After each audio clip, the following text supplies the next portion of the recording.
Camille venait de terminer une longue journée de travail.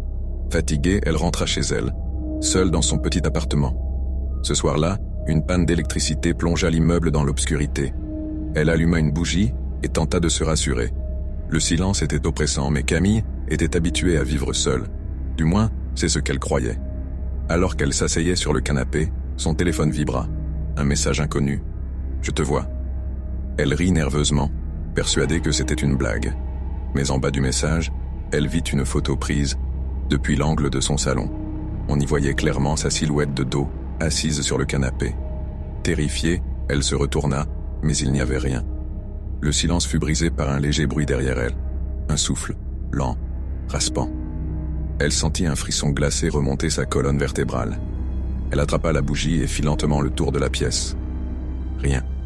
Mais le souffle continuait, comme s'il venait de tout près. Elle se réfugia dans sa chambre, claqua la porte et tenta d'appeler la police. Pas de réseau. Soudain, elle remarqua que la bougie s'éteignait. Paralysée de peur, Camille se mit à pleurer. Puis elle entendit une voix malsaine et terrifiante et rigoler derrière elle dans le noir. Mais elle ne put s'empêcher de se retourner. Et la seule chose qu'elle vit fut un visage pâle et presque inhumain, avec un sourire jusqu'aux dents.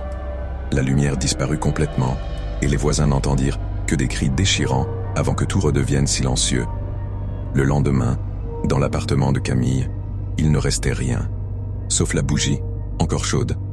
Abonnez-vous pour plus d'histoires d'horreur si vous l'osez.